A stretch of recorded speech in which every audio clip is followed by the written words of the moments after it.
اپنی بیماری ہو یا کسی کی بیماری ہو، اس کی خبر سنتے ہی انسان پر ایک عجیب سی کیفیت طاری ہوتی، ایک بدمزگی سی ہوتی ہے، ایک دکھ، ایک غم، ایک خوف، ایک ہم، ایک پریشانی سے لاحق ہو جاتی کہ اب ہوگا کیا. مثلا میں جس وقت یہ پریپیئر کر رہی تھی، پڑھ رہی تھی، تو میرا بیٹا میرے پاس آیا، کہتے میرے پیٹ میں بہت درد ہو رہی، اور میں اتنی پرسکون تھی.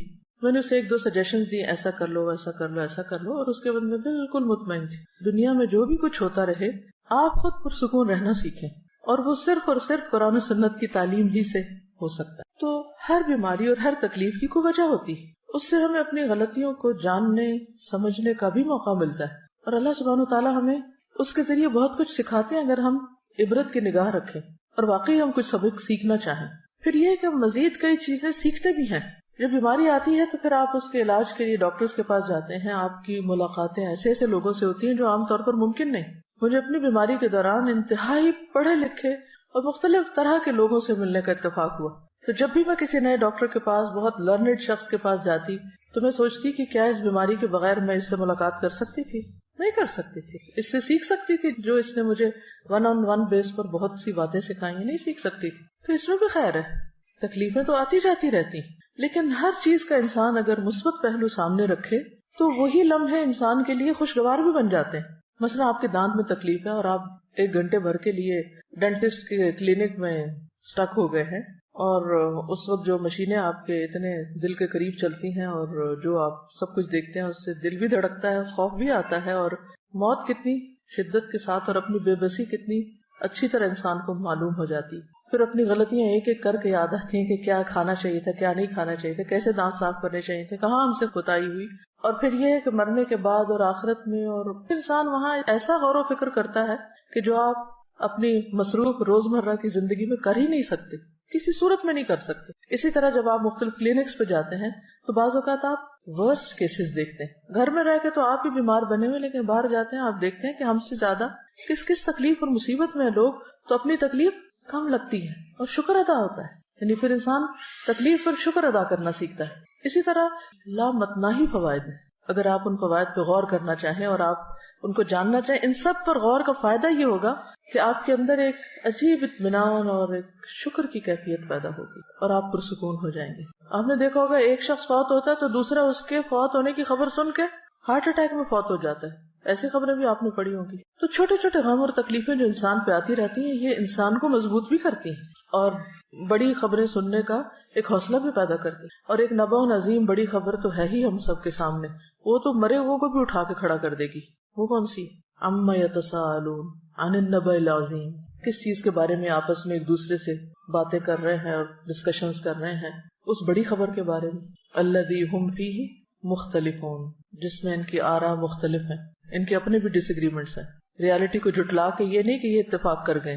کلا سیعلمون ثم کلا سیعلمون، ہرگز نہیں، عنقریب یہ جان لیں گے کہ حقیقت کیا تھی، پھر ہرگز نہیں، ضرور یہ جان لیں گے، انہیں چل جائے گا پتا کہ اصل حقیقت کیا تھی. تو ہم سب بھی جتنا اس دن کو بھلائیں، جتنا بھی ڈینائی کریں، لیکن بہت جلد ہم میں سے ہر ایک کو اس کی اصل حقیقت پتہ چل جائے گی. چھوٹی چھوٹی بیماریاں دراصل اس بڑی بیماری کی تیاری کا ایک حصہ بھی ہو سکتی. تو بہرحال بیماری انسان کے گناہوں کو بھی دور کرتی ہے، اللہ کی رضا کا بھی سبب بنتی ہے، کیونکہ منافق کو نہیں پتا ہوتا بیماری کیوں آئی اور کیوں چلی گئی، لیکن مومن جو ہے اس کے لیے بیماری میں بہت سارے سبق ہوتے ہیں. اور پھر اگر کسی کی بیماری کی خبر آپ سنتے ہیں، کسی عزیز پیارے کی، تو پھر آپ کے دل میں اگر ایک تڑپ اٹھتی کہ میں اس کے لیے کچھ کر سکوں، اس کی عادت کا آپ کے دل میں جذبہ آتا ہے، اس عادت پر کتنا زیادہ اجر ہے. اس کے بارے میں ایک حدیث آپ کے سامنے رکھوں گی. ابو اشعث کہتے ہیں کہ وہ دوپہر کے وقت مسجد دمشق کی جانب روانہ ہوئے. جامع دمشق بہت مشہور مسجد ہے، یعنی شام سیریا میں دمشق کے اندر ہی بہت بڑی، یعنی سینٹرل ماسک، اور یہ اس وقت سے ہے. راستے میں حضرت شداد بن اوس رضی اللہ عنہ سے ملاقات ہو گئی.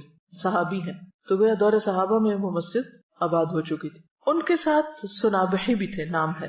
میں نے پوچھا کہ اللہ تعالیٰ آپ پر رحم فرمائے، کہاں کا ارادہ ہے، کہاں جا رہے ہیں؟ انہوں نے فرمایا کہ یہاں ایک بھائی بیمار ہے، اس کی عیادت کے لیے جا رہے ہیں. چنانچہ میں بھی ان کے ساتھ چل پڑا. اچھا آپ جا رہے ہیں تو میں بھی ثواب کو مانوں.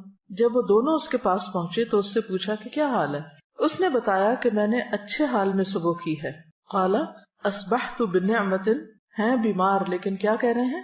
اصبحت بنعمت، اچھے حال میں صبح کی ہے. حضرت شداد نے فرمایا خوش ہو جاؤ، ابشر، کہ تمہارے گناہوں کا کفارہ ہو چکا اور گناہ معاف ہو چکے، کیونکہ میں نے نبی صلی اللہ علیہ وسلم کو یہ فرماتے ہوئے سنا ہے کہ اللہ تعالیٰ فرماتا ہے، جب میں اپنے بندوں میں سے کسی مومن بندے کو آزماتا ہوں، یعنی اس کا امتحان لیتا ہوں، اور وہ اس آزمائش پر بھی میری تعریف کرتا ہے، اس تکلیف کے آنے پر بھی میری تعریف کرتا ہے، یہ اہم پارٹ ہے، تو جب وہ اپنے بستر سے اٹھتا ہے وہ اپنے گناہوں سے اس دن کی طرح پاک صاف ہوتا ہے جس دن اسے اس کی ماں نے جنم دیا تھا۔ اور اللہ تعالیٰ فرماتا ہے وَيَقُولُ الرَّبُّ عَزَّ وَجَلَّ أَنَا قَيَّدتُ عَبْدِي، میں نے اپنے بندے کو قید کیا۔ آپ سٹک ہو جاتے ہیں نا، قید ہو جاتے ہیں، کچھ کر نہیں پاتے، اٹھ نہیں سکتے، میں نے اپنے بندے کو قید کیا۔ وَابْتَلَيْتُهُ، اور میں نے اس کی آزمائش کی، اس کا امتحان لیا، اور اس نے کیا کیا؟ اس پر بھی شکر ادا کیا۔ یہ لکھا ہوا نہیں لیکن محذوف ہے، انڈرسٹوڈ ہے، تو اس کے لیے اب تم اجر کیا لکھو؟ وَأَجْرُوا لَهُ كَمَا كُنْتُمْ تُجْرُونَ لَهُ وَهُوَ صَحِيحٌ، لہٰذا تم اس کے لیے ان تمام کاموں کا اجر و ثواب لکھو جو وہ تندرستی کی حالت میں کرتا تھا۔ آپ کے تہجد چھوٹ گئے، آپ کی تلاوت چھوٹ گئی، آپ کی خدمت خلق چھوٹ گئی جو آپ صبح صبح گھر والوں کی کرتے ہیں اٹھ کے، آپ کے بعض اوقات ایسی غنودگی ہوتی ہے آپ کے اذکار چھوٹ جاتے ہیں، اور آپ کو سب سے زیادہ تکلیف کس پہ ہو رہی ہوتی ہے بیمار ہونے کے بعد؟ میں اتنا محروم ہوں، یہ سارے لوگ اتنی اتنی نیکیاں کریں، خصوصاً اگر رمضان میں ہو جائیں یا حج پہ ہو جائیں، پھر تو اور بھی برداشت نہیں ہوتا کہ یا اللہ یہ کیا ہو گیا۔ تو اس وقت اللہ سبحانہ وتعالی مہربانی کرتے ہیں جب عام بندے ساتھ چھوڑ دیتے ہیں۔ شرط ایک ہے، اور وہ کیا ہے؟ اس وقت بھی پازیٹیو رہو، اس وقت بھی اچھا ہی سوچو، اس وقت بھی اللہ کی تعریف کرو کہ یہ کسی مقصد کے بغیر نہیں آئی اور میرے گناہ دھل جائیں گے اور میرے لیے اس میں بھی فائدہ ہے، اجر و ثواب مل گیا بنا کیے بھی، اور بیماری کا اپنا ایک جو کفارہ ہوتا ہے یعنی گناہوں کی معافی وہ بھی ساتھ ہو گیا، دگنا اجر آپ نے کما لیا، یہ دوہری کمائی کر لی بیمار ہو کر۔ اور جبکہ ہم کیا سوچ رہے ہوتے ہیں کہ ہم لوزر ہیں، ہم تو کھو گئے، سب کچھ چھٹ گیا ہم سے، تو اس وقت بھی پریشان نہ ہو اور اللہ سے اچھی امید رکھیں، اچھا گمان رکھیں، تو اجر ہی اجر ہے، فائدہ ہی فائدہ ہے۔ اور یہ لفظ کتنا خوبصورت ہے کہ قیدت عبدی، بالکل آپ ایسا لگتا ہے نا قید ہو گئے، سب حرم جا رہے ہیں آپ نہیں جا سکتے، سب کھڑے ہو کے عبادت کر رہے ہیں آپ کھڑے نہیں ہو پا رہے، سب روزہ رکھے ہوئے آپ روزہ نہیں رکھ پا رہے، لیکن اللہ کے اجر لکھا جا رہا ہے۔ جب آپ گورنمنٹ جاب کرتے ہیں تو آپ کو سال میں کچھ سک لیوز ملتی اور وہ ود پے ہوتی، اسی طرح میٹرنٹی لیو بھی ود پے ہوتی، پھر کچھ ہاف پے پہ ہوتی، کچھ عرصے کے بعد وہ وداؤٹ پے ہو جاتی، اور کچھ عرصے کے بعد آپ کو جاب چھوڑنی پڑ جاتی۔ اللہ کے یہاں ایسا نہیں ہوتا، بیماری پر آپ کو ود پے لیو ملتی ہے، نماز اور کچھ نیکیوں سے جو آپ روٹین میں کر رہے ہوتے ہیں۔ ایک اور جگہ پر آتا ہے کہ بخار جہنم کے جوش سے ہے اور یہ مومن کا آگ سے حصہ ہے، ام منکم الا واردھا۔ پھر اسی طرح ایک اور حدیث میں آتا ہے بخار جو تھا نبی صلی اللہ علیہ وسلم کی خدمت میں آیا اور عرض کیا مجھے اپنے لوگوں کے پیچھے بھیجیے، تو آپ نے انصار کے پاس بھیج دیا، ان کے ہاں 6 دن رہا، 6 دن رات، اور ان پر بخار بہت سخت واقع ہوا، بہت زیادہ بخار آیا، ان کو بخار ان کے گھروں میں گھس گیا، تو انہوں نے آپ سے شکایت کی۔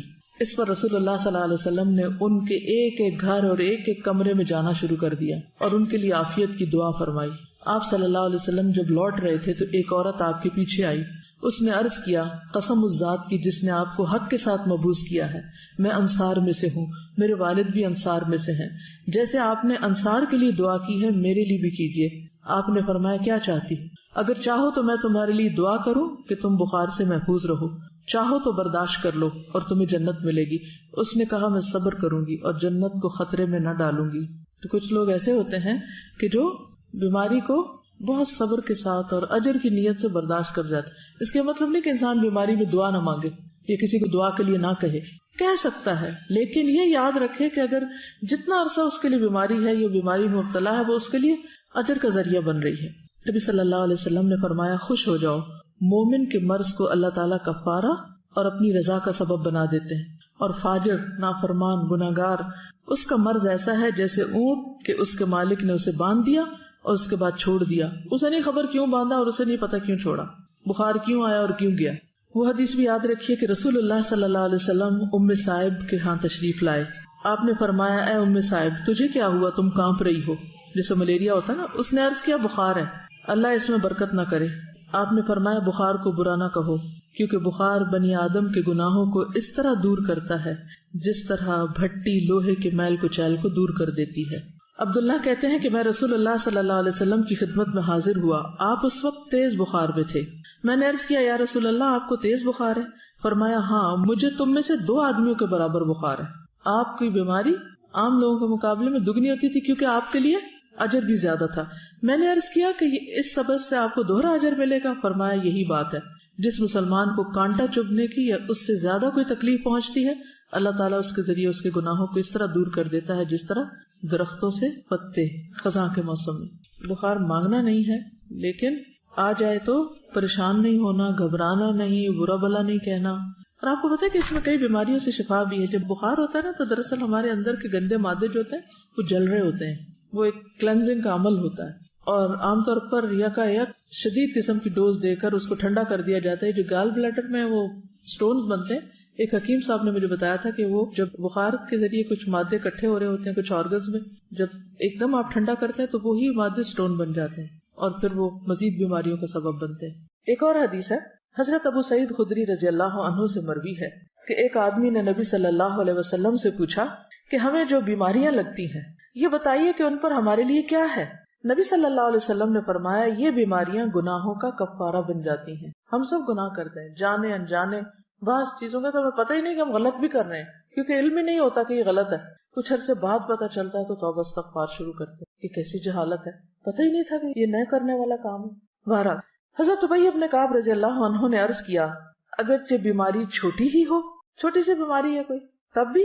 نبی صلی اللہ علیہ وسلم نے فرمایا ہاں اگرچہ ایک کانٹا ہی چبھ جائے یا اس سے بھی کم. یہ سن کر حضرت ابی بن کعب رضی اللہ عنہ نے اپنے متعلق یہ دعا کی کہ موت تک ان سے کبھی بھی بخار جدا نہ ہو. کیا دعا کی؟ کہ مجھے ہر روز بخار ہو. اور یہ کون ہے دعا کرنے والے؟ ابی بن کعب، عالم صحابی ہیں، کاتب وحی ہیں، لیکن وہ ایسا بخار ہو کہ حج اور عمرہ، جہاد فی سبیل اللہ اور فرض نماز با جماعت میں رکاوٹ نہ بنے. میرے یہ کام نہ چھوٹے، ویسے بے شک بخار چڑھا رہے. چنانچہ اس کے بعد انہیں جو شخص بھی ہاتھ لگاتا ان کا جسم تپتا ہوا ہی محسوس ہوتا حتیٰ کہ ان کا انتقال ہو گیا. وہ لوگ اپنے قول کے پکے تھے. ہم لوگ ایک وقت میں ایک بات کرتے ہیں یا اللہ ایسا ہو جائے، اور جب وہ ہو جاتا ہے تو پھر ہم سب گھبرا اٹھتے پر کہتے یا اللہ ایسا کیوں ہوا اور ایسا نہ ہو. تو اس لیے جو بھی دعا مانگے سوچ سمجھ کے مانگے اس چیز کو جسے آپ نبھا سکیں. لیکن عافیت کی دعا بہرحال اللہ تعالیٰ کو بہت محبوب ہے. اپنے لیے عافیت ہی مانگے، مگر عافیت مانگنے کے باوجود بھی کچھ نہ کچھ تکلیف آ ہی جاتی ہے. اصل سبق جو سیکھنے کا ہے وہ یہ کہ جب تکلیف آ جائے تو اس وقت آپ کا رویہ کیا ہونا چاہیے. بیماری میں مومن کا رویہ، اصل چیز جو کاؤنٹ کرتی ہے وہ کیا ہے کہ ہم کسی بات یا کسی موقع پر کیسے ریئیکٹ کرتے ہیں. ہم کیا کرتے ہیں؟ لِيَبْلُوَكُمْ أَيُّكُمْ احسن عملا. اور یہ احسن عمل صرف نماز میں خشوع نہیں دیکھا جا رہا، وہ تو اپنی جگہ ہے. یہ احسن عمل ہر عمل میں احسن، ہر عمل میں اچھا رویہ. آپ دیکھیے کہ اگر اس بات پر انسان پورا اتر جائے تو جنت بھی ہے اس کے لیے، لیکن دنیا میں بھی کتنا سکون ہو جائے. ہمیں عموماً تکلیف کس چیز سے ہوتی ہے؟ لوگوں کے کن رویوں سے ہوتی ہے تکلیف؟ جو وہ چھوٹی چھوٹی بات پر آپے سے باہر ہو جاتے ہیں. کوئی بات مرضی کے خلاف ہو گئی تو اتنا نیگیٹو وے میں ریئیکٹ کیا، موڈ آف کر لیا، کئی دن تک بولنا چھوڑ دیا، سیدھے منہ بات نہ کی. اسی سے تو دل تنگ ہوتے ہیں نا. کہیں بھی اکٹھے رہنا مشکل ہو جاتا ہے لوگوں کا. تو مومن کا دل غمگین ہوتا ہے لیکن اس کا چہرہ مسکراتا ہوتا ہے. مرضی کے خلاف بھی بات ہو جائے تو کوشش کر کے مسکرائیں، ورنہ کیا ہے کہ شکوہ ہے کس سے؟ اللہ تعالیٰ سے کہ کیوں ہمیں آزمائش میں ڈالا. کیونکہ کوئی تکلیف نہیں آتی مگر اللہ کے اذن سے آتی. اس وقت ایک ایسے کردار کا مظاہرہ کریں کہ جو واقعی اللہ کا پسندیدہ کردار ہو، اور اس وقت بھی ڈائریکٹ آپ کا کنیکشن اپنے رب کے ساتھ ہو کہ میرے اللہ تو جانتا ہے نا کہ میں کس تکلیف سے گزر رہا ہوں، چاہے وہ جسمانی ہو یا روحانی ہو یا جذباتی ہو یا کچھ بھی ہو. بندوں کو سنانے کا فائدہ نہیں، وہ سمجھ ہی نہیں پاتے کہ مسئلہ کیا ہے. آپ ایڈوائس لے سکتے ہیں کسی سے، لیکن آپ لے کے دیکھیں مایوسی ہوں گی، کچھ بہت فائدہ نہیں ہوگا. تو بہتر کیا ہے؟ پرو ایکٹیو اپروچ اختیار کریں. مثلاً روٹین میں جیسے اب قرآن مجید آپ پڑھ رہے ہیں اس کے ساتھ ایک تعلق ہے. آپ نے دیکھا ہوگا ہر روز جواب آتا ہے کہ نہیں؟ جیسے جیسے حالات گزر رہے ہوتے ہیں ویسے ویسے آیات آ رہی ہوتی ہیں. یہ پرو ایکٹیو اپروچ ہے، مسائل سے نبٹنے کی ہے. ھدی للمتقین ہے، ہدایت ہے، گائیڈنس ہے آپ کے لیے. آپ کو روز کے مسئلوں کا حل پیش ہو رہا ہے. کوئی تک ہی نہیں بنتی کہ انسان پھر قرآن کو چھوڑ کے بیٹھ جائے. روٹین میں آپ اس کو پکڑے رکھیں. نبی صلی اللہ علیہ وسلم نے اپنے پیچھے کیا چھوڑا تھا جس کو پکڑ کے رکھنا ہے؟ ہم سب کے لیے بھی یہی کتاب ہے. اس کا ساتھ نہ چھوٹے. شفا ہی شفا ہے، مسائل کا حل ہی حل ہے. ایسا اعتدال آپ کی زندگی میں آئے گا، ایسی خوبصورتی آئے گی، ایسا حسن آئے گا کہ دنیا بھی پرسکون ہو جائے گی. کیونکہ غم اور پریشانی کا تعلق آپ کی اپنی ذات سے ہوتا ہے، وہ آپ کے اپنے اندر کا مسئلہ ہوتا ہے، باہر کا کام اندر کا زیادہ. اور دین ہمارا اسی اندر کے مسئلے، اسی بل کو نکالنے کی کوشش کرتا ہے، اور یہیں سے نکلتا ہے، کوئی نہیں نکال سکتا. اللہ سے بڑھ کے ہمیں کون سمجھتا ہے، ہماری نفسیات کون جانتا ہے؟ تو اللہ تعالیٰ اپنی کتاب میں ہمیں ہر چیز کے بارے میں بتاتے ہیں. پھر اس کے بعد سنت ہے، نبی صلی اللہ علیہ وسلم کی احادیث ہیں، اس سے بہت کچھ سیکھنے کو ملتا ہے. ایک اور حدیث ہے، حضرت ابو ہریرہ سے روایت ہے کہ رسول اللہ صلی اللہ علیہ وسلم نے فرمایا، اللہ تعالیٰ فرماتا ہے جب میں اپنے مومن بندے کو آزماتا ہوں اور وہ تیمارداری کرنے والوں کے سامنے میرا شکوہ نہیں کرتا، میری شکایت نہیں لگاتا، جو اس کا حال پوچھے، تو اس کو اپنی قید سے آزاد کر دیتا ہوں، بیماری سے شفا دے دیتا ہوں، اس کے پہلے گوشت کے عوض بہترین گوشت عطا کرتا ہوں، اس کے پہلے خون کے بدلے بہترین خون دیتا ہوں، اور وہ اثر نو عمل کرتا ہے. ہوتا ہے نا کہ جب بیمار ہوتا ہے انسان تو عبادات ہالٹ پہ آ جاتی ہیں، رک جاتی ہیں، ساری روٹین ڈسٹرب ہو جاتی ہے، کام چھوٹ جاتے ہیں، اور یوں لگتا ہے اب تو کبھی صحت ملنی کوئی نہیں، اب تو ہمیں اس کے ساتھ ہی جینا پڑے گا. لہٰذا نہ تو دوا کرتے ہیں، نہ ہی کوئی اور اپنا خیال کرتے ہیں، بس پھر ہر وقت ایک بسورا ہوا چہرہ اور ایک مریل شکل اور مریل چال کے ساتھ سب کو بیزار کرتے ہیں. اللہ پہ توکل کہاں گیا؟ تو یہ تو کبھی سوچے ہی نہ کہ ہم نے کبھی ریٹائر ہونا ہے. بیڈ پہ بھی پڑ گئے تو بھی کیا کرنا ہے؟ اگر دماغ کام کر رہا ہے نا، زبان کام کر رہی ہے، کان کام کر رہے ہیں، آنکھ کام کر رہی ہے، صرف اتنا حصہ کام کر رہا ہے، تب کے لیے بھی سوچ رہے. اللہ نہ کرے کہ کبھی ایسا ہو، لیکن کئی دفعہ ہو بھی جاتا ہے نا کچھ لوگوں کے ساتھ. تو بس زبان سے اللہ کا ذکر، نگاہوں سے غور و فکر، اور کانوں سے اچھی باتیں سننا، قرآن سنیں، اچھے لیکچر سنیں، کچھ بھی کریں. ہم سب یہ بھی کر سکتے ہیں کہ اپنی وصیت لکھ کے رکھ دیں، اپنے بچوں کو بتا دیں کہ خدا نخواستہ اگر مجھ پر کوئی ایسا وقت آئے تو میرے ساتھ کیا کیا جائے، کیا نہ کیا جائے. کیونکہ خدا نخواستہ زبان بند ہو جائے تو انسان کہہ بھی نہیں سکتا. ہاپکنس ویل چیئر پہ ہے، آنکھوں کے اشاروں سے میں نے سنا ہے کہ وہ کیسی کیسی تھیریز اس نے ایجاد کی. السلام علیکم. تھوڑے سے پہلے میں نے دیکھا تھا انٹرنیٹ پہ کہ وہ جو احمد دیدات جو اسکالر تھے بہت بڑے، جن سے موٹیویٹ ہو کے ڈاکٹر ذاکر نائک جیسے ماشاءاللہ بڑے اسکالر پیدا ہوئے، تو ان کا آخری وقت جب تھا تو وہ پیرالسس کے اٹیک میں تھے، اور ان کے صرف یہ جو فیس کا حصہ ہے، آنکھیں، یہ صرف موو ہو سکتی تھی، باقی جسم کا کوئی حصہ نہیں ہو سکتا تھا. اور کتنے دن وہ ہاسپٹل کے بیڈ پہ اس طرح رہے، اور آنکھوں کے اشارے سے اپنے جو اسسٹنٹس تھے ان کو کچھ لکھوا رہے تھے اور ان کو بتا رہے تھے کہ یہ کرو یہ کرو.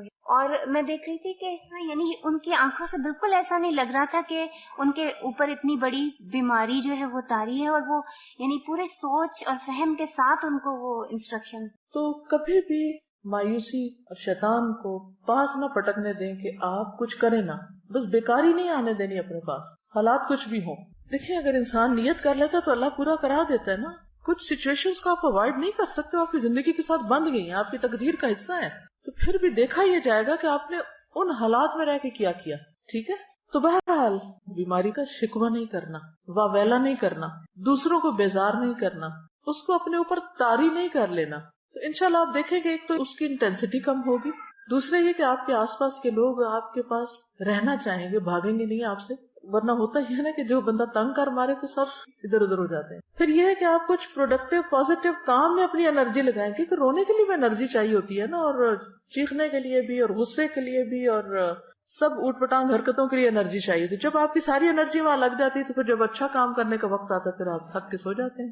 اپنی ساری انرجی کو چینلائز کرنا ہے، پازیٹیو وے میں یوز کرنا ہے. پھر ایک اور حدیث ہے، حضرت ابو امامہ سے روایت ہے کہ نبی صلی اللہ علیہ وسلم نے فرمایا، جس بندے کو بھی بیماری سے پچھاڑ دیا گیا، پیرالائز ہو گیا کسی بھی طرح، یا پڑ گیا ہے بیڈ پہ، تو اللہ تعالیٰ اسے جب بیماری سے اٹھاتا ہے تو وہ پاک ہوتا ہے، یعنی اس کے گناہوں کا کفارہ ہو چکا ہوتا ہے. پھر آپ دیکھیے ایک اور حدیث ہے، نبی صلی اللہ علیہ وسلم جب مدینہ تشریف لے گئے تو مدینہ کی زمین جو تھی وہ وبائی زمین تھی. پورے عرب میں سب سے زیادہ وبائیں جو تھی وہ مدینہ میں ہوتی تھی، ارض الوبا تھی. جب صحابہ وہاں پر گئے تو بیمار پڑ گئے، ایک ایک کو بخار، اور حضرت ابو بکر کی حالت یہ ہو گئی تھی کہ ان کو لگتا تھا کہ جیسے بس اب دنیا سے رخصت ہونے والے ہیں، اتنے شدید بیمار ہو گئے تھے وہ بھی. حضرت بلال کے بارے میں آتا ہے اور بھی صحابہ. تو نبی صلی اللہ علیہ وسلم نے اس موقع پر کیا کیا تھا؟ نبی صلی اللہ علیہ وسلم نے مدینہ کے لیے برکت کی دعا کی اور کہا کہ یہاں کے بخار کو جوفہ کی طرف لے جا، یعنی کہ غیر آباد علاقے کی طرف وہاں چلا جائے، یہاں نہ ہو. تو اس کے بعد مدینہ وباؤں سے خالی ہو گیا. عن عائشہ رضی اللہ عنہا قالت لما قدم رسول اللہ صلی اللہ علیہ وسلم المدینہ بعث ابو بکر وبلال فكان ابو بکر اذا اخذته الحمى يقول كل امرئ مصبح في اهله والموت ادنى من شراك نعله وكان بلال اذا اقلع عنه الحمى يرفع عقيرته يقول الا ليت شعري هل ابيتن ليلة بواد وحولي اذخر وجليل وهل اردن يوما مياه مجنة وهل يبدون لي شامة وطفيل قال اللهم لعن شيبة بن ربيعة وعتبة بن ربيعة وأمية بن خلف كما أخرجونا من أرضنا إلى أرض الوباء ثم قال رسول الله صلى الله عليه وسلم اللهم حبب إلينا المدينة كحبنا مكة أو أشد اللهم بارك لنا في ساعنا وفي مدنا وصححها لنا وانقل حماها إلى الجحفة قالت وقدمنا المدينة وهي أوبأ أرض الله قالت فكان بطحان يجري نجلا تعني ماء آجنا. بخاری. حضرت عائشہ فرماتی ہیں جب اللہ کے رسول صلی اللہ علیہ وسلم مدینہ تشریف لائے تو ابو بکر صدیق رضی اللہ تعالیٰ عنہ اور حضرت بلال رضی اللہ تعالیٰ عنہ کو بخار آ گیا. پھر ابو بکر کو جب بخار چڑھتا تو وہ یہ شعر پڑھتے گھر میں اپنے صبح کرتا ہے ہر ایک فرد بشر، یعنی ہر شخص اپنے گھر میں صبح کرتا ہے اور موت اس کی جوتی کے تسمے سے بھی نزدیک تر ہوتی ہے. یعنی وہ اپنے آپ کو کیا سمجھتے کہ اب موت میرے بہت قریب ہے. یعنی کہ یہ پڑھنے کا مطلب کیا تھا کہ اب میں نہیں بچتا. کبھی آپ کے ساتھ ایسا ہوا کہ آپ کو بخار ہو یا کوئی بیماری لگے اور آپ سوچیں کہ اب تو میں مر ہی جاؤں؟ یہ بہت ایک نیچرل سی فیلنگ ہے، ہر شخص اس کیفیت سے گزرتا ہے، کچھ زیادہ کچھ کم، لیکن یہ خیال صحت کی حالت میں کم آتا ہے اور بیماری کی حالت میں زیادہ آتا ہے. تو حضرت ابوبکر نے بھی اپنے انہی جذبات کا اظہار کیا کہ ہر شخص اپنے گھر میں صبح کرتا ہے اور موت اس کی جوتی کے تسمے سے زیادہ قریب ہوتی ہے. اور بلال کا بخار جب اتر جاتا تو وہ رو کر بلند آواز سے یہ پڑھتے. یوں لگتا ہے نا کہ جیسے کوئی ملیریا کی قسم کا بخار تھا کہ چڑھتا ہے اور اترتا ہے. تو رو کر بلند آواز سے یہ شعر پڑھتے کاش پھر مکہ کی وادی میں رہوں، کیونکہ ہجرت کر کے مدینہ آئے تھے. کاش پھر مکہ کی وادی میں رہوں ایک رات، سب طرف اگے ہوئے ہوں وہاں جلیل اذخر نبات. اذخر ایک گھاس ہوتا ہے جس میں خوشبو ہوتی ہے اور وہ اپنے مردوں کو دفن کرتے ہوئے ان کے ساتھ بھی رکھتے تھے، اور جلیل بھی اسی طرح گھاس کی قسم ہے. اور پیو پانی میں جنہ کا جو ہے آب حیات. یہ مکہ سے چند میل کے فاصلے پر مر الزہران کے قریب ایک مقام ہے، اسے سوق حجر بھی کہتے ہیں. وہاں پر یہ پانی تھا، یعنی وہاں کا پانی ہوتا ہے نا، کچھ چشمے مشہور ہو جاتے ہیں اچھے پانی. کاش پھر دیکھوں میں شامہ اور طفیل. یہ مکہ سے 30 میل کے فاصلے پہ 2 پہاڑ ہیں، تو ان کا ذکر. وہاں پہاڑوں کے بھی نام ہوتے، جیسے کسی پہاڑ کا نام لیجیے، جبل ابو قبیس، اور جبل کعبہ، جبل احد، جبل عیر، جبل نور جس میں غار حرا ہے. تو بہرحال یہ 30 میل دور پہاڑوں کے نام ان کو معلوم ہے اور ان کو یاد کر کے رو رہے ہیں. مکہ تو مکہ ہے. اچھا، یہ جو جبل احد ہے یہ مدینہ کے ایک طرف ہے اور اس کے بالکل اپوزٹ سائڈ پر جہاں سے وہ شروع ہوتی ہے نا، اس کی ذوالحلیفہ کے پاس، اگر کبھی آپ جائیں وہاں احرام پہنتے ہیں دوبارہ عمرہ کرنے کے لیے، تو عیر اس کے قریب ہے. اب جہنم کے پہاڑوں میں سے بہت عجیب سا پہاڑ ہے، دیکھ کے ایک وحشت ہوتی ہے. کالے رنگ کا پہاڑ ہے جبل احد، لال رنگ کا ہے، جیسے لال اینٹوں کا رنگ ہوتا ہے نا، اسی قسم کا. اور عیر اس کے اپوزٹ. تو اس کو میں دیکھتی اور آنکھیں بند کرتی، دیکھتی اور آنکھیں بند کرتی کہ یا اللہ تو محفوظ رکھنا اور یہ نہ ہمیں دکھانا. کیونکہ تپتی دھوپ کے اندر وہ کالے رنگ کا پہاڑ، اور پہاڑ کی بھی یوں چوٹی نہیں ہے، اوپر سے ایسے اسٹریٹ سا ہے، عجیب سا لگتا ہے دیکھ کے. تو یہ جہنم کے اندر ہوگا.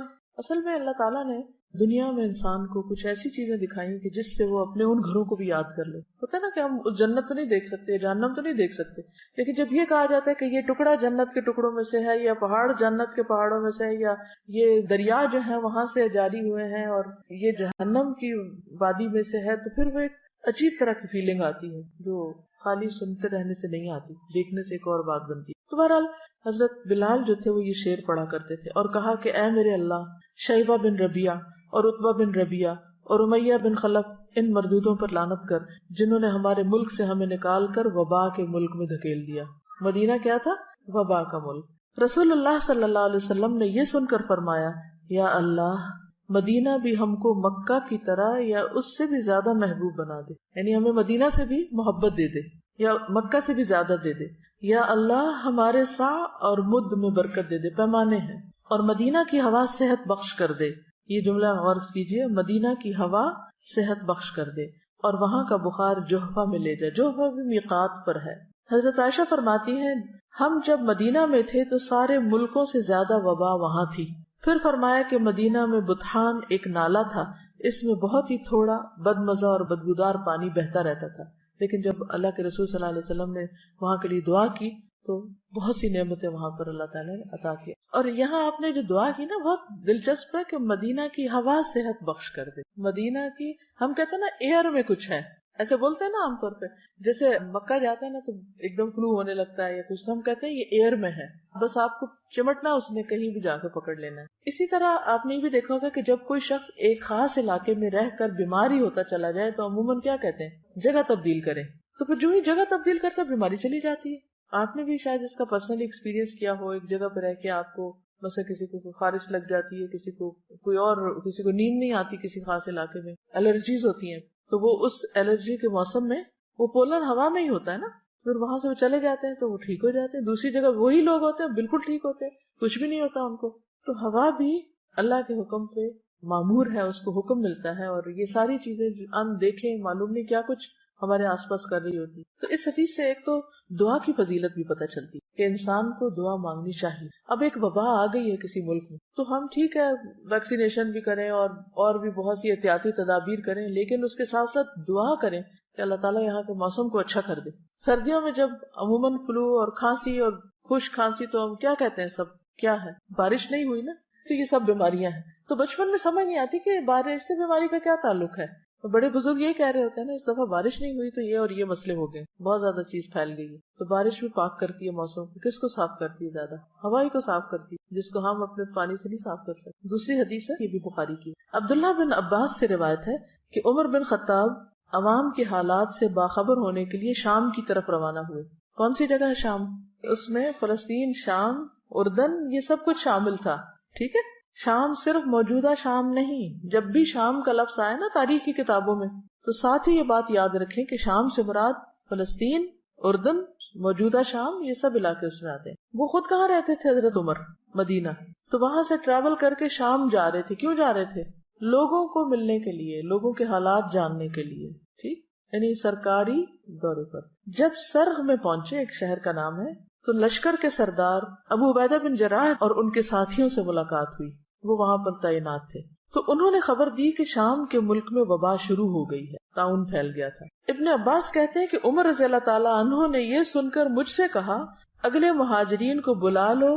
تو میں نے انہیں بلایا. عمر نے ان سے مشورہ کیا اور ان سے بیان کیا کہ وہاں طاعون شروع ہو گیا. اگلے مہاجرین سے مراد کون ہے؟ سابقین، یعنی کہ جو درجے میں بلند ہیں یا ہر جگہ جن سے مشورہ کیا کرتے تھے، جو اسلام میں سبقت لے گئے تھے. تو انہوں نے اس سے اختلاف کیا حضرت عمر کی رائے سے. کوئی کہنے لگا ہم ایک ارادے سے نکلے ہیں، اب طاعون سے ڈر کے واپس چلے جائیں، یہ ہمیں مناسب معلوم نہیں ہوتا.